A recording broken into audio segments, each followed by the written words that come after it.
It is February 13th, 2021, lesson 105. God's peace and joy are mine. So, we're starting to make a choice of what is our inheritance, what is our right, right? At first, we were making a choice, and now we are having the courage to accept, okay? Knowing that it belongs to us.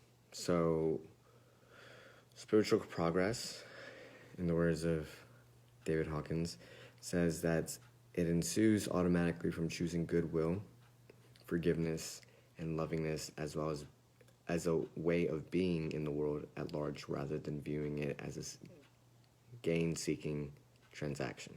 Okay, so most oftentimes we never come from what a lot of spiritual gurus or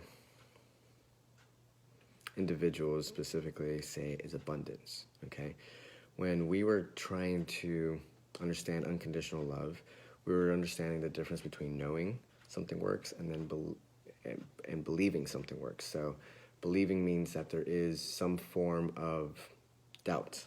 Okay, when you know something, it means that it's well within yourself, within your being, that you know that there is no doubt in your mind. Okay, so when we understand these gifts that God has given us, that they are inheritance. Basically, if talk about money, it's being abundant, okay? And when we are lacking within ourselves, there's going to be a doubt, right? And it's not going to allow us to actually continuously have that energy flowing out. There's going to be some form of resistance. So that's why when we say that with force, there's a counter force, and with power, it just generates self-sufficiently. So when we want to receive them, right, the gifts of the world, we are most oftentimes trying to bargain, okay? That we are trying to manipulate the universe or God, and it's basically with guilt, right? And this means that there's a limitation within ourselves, that there is insufficient. And what I learned from my mentor, David Meltzer, is that I live in a world of more than enough. So when you start changing the context of what money is, let's say, into energy, then when you say that I don't have enough money, is when you're starting to basically tell yourself that you don't have enough energy, right? That only bad people have a lot of money. It's basically saying only bad people have a lot of energy. So it starts kind of just flipping the script in a manner where it starts letting you see how you have perceived things with these misconceptions, okay? So when you're trying to manipulate, right, you are trying to have a greater gain. So the other side of trying to receive is that you give, right, rather than just giving out of heart. In Spanish and my culture, they would say desmar, right? Give without hesitation. Desmar, dar sin esperar, right? Without waiting. So this form of manipulation is that you are expecting something in return, right? That the way that you see gifts, right, is coming from a source of fear. That the only way that you can receive love is if you love them enough or overwhelmingly that when you need it, then they'll give it back to you, okay? So when we do that, we avoid that which allows us to give. We're avoiding the thing that is actually allowing us to give all this energy.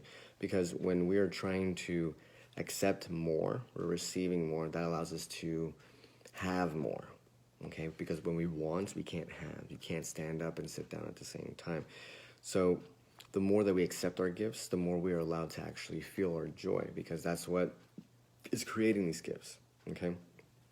And that joy is something that cannot be contained. When you're around someone that you love, it's impossible for you to not express yourself the way that you want to, okay?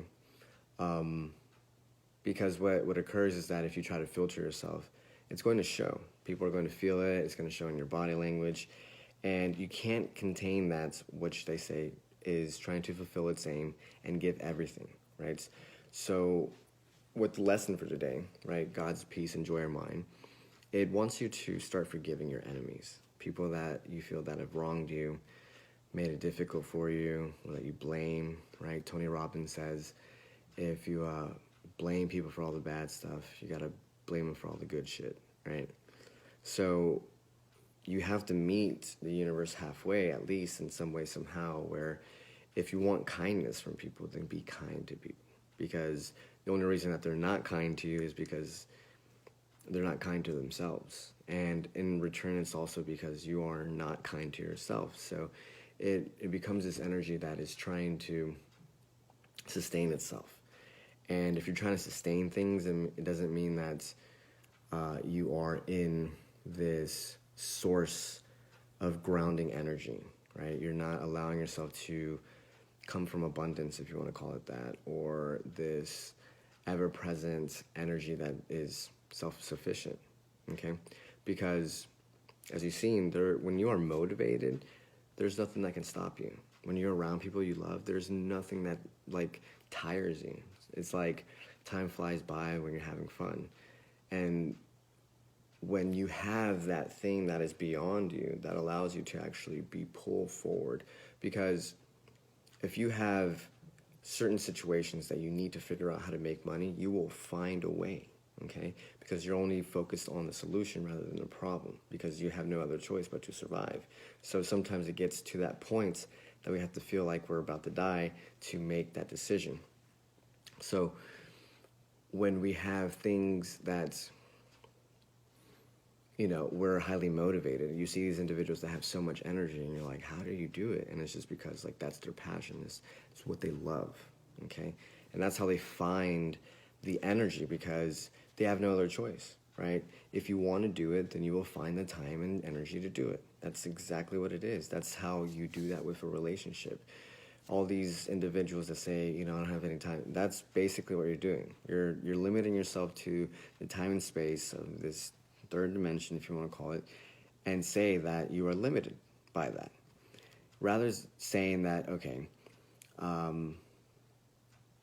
you know, I am trying to find moments where I can give you my full attention, okay? That is different, because now you're creating a context where you allow yourself to actually give all your energy rather than, you know, absent-mindedly. And of course, people can feel that. So in return, eventually that starts coming back, where you're kind of figuring out, okay, how did I create this? So every single moment you're trying to create something, and even when you become lonely or feel lonely or realize that you are lonely, then you're starting to understand, okay, I've been doing this because I've been so busy. I haven't really paid attention to anything else aside from my work or my job or my hobbies, my relationship, right? Can't even see outside of that scope because I've been so tunnel vision, right? And that's the focus that we have sometimes. Sometimes we're so immersed that we don't even see what's outside of ourselves. And that makes it difficult for us, because when we try to take a look at that, once again, we identify with that because we've been so immersed. So the pattern is always forcing us or pulling us towards that way without allowing us to actually be present with what is being presented, if that makes sense. You can see that you are lonely, right? And you've been trying to build money to, you know, be with your family, your loved ones, or just go on vacation. And basically what you realized was that, you know, something happened, and now that same pull that was trying to pull you in the first place because you didn't sustain yourself within yourself is now allowing you to realize that it's pulling you, right? And then, of course, sometimes that comes with the drama, where it's like, I'm the victim. Like, you want to cry because you're just like, man, like, how did I get to this point that I'm so unkind to myself? But then you realize, okay, am I being pulled by this energy, or am I allowing it to unfold and express the way it's supposed to? So if the body needs to release by, you know, grieving and grievance, then just allow it. If it needs to express itself through anger, then allow it. Sadness, lust, right? Just allow it. Because if you identify with that, or if you allow yourself to be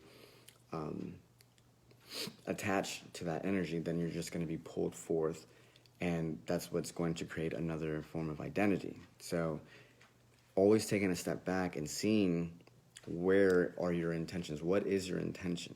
Okay, when you're doing things, what is your intention? Ask yourself. Okay, are you trying to give to gain, right? Are you trying to ask to only have another person lose, right? That's not beneficial, right? It's always limited in that scope, and you're basically saying that you live in a limited world, right? Dog eat dog world, and that's why people have these paradigms that they have to steal or they have to take advantage of individuals rather than just allowing the things to unfold and attract those individuals that are basically what you are supposed to be attracting, right? They do this in sales. Most people are trying to like hammer it down, and if you're coming from a secure place, then you don't really need to do that because all the right people are going to come.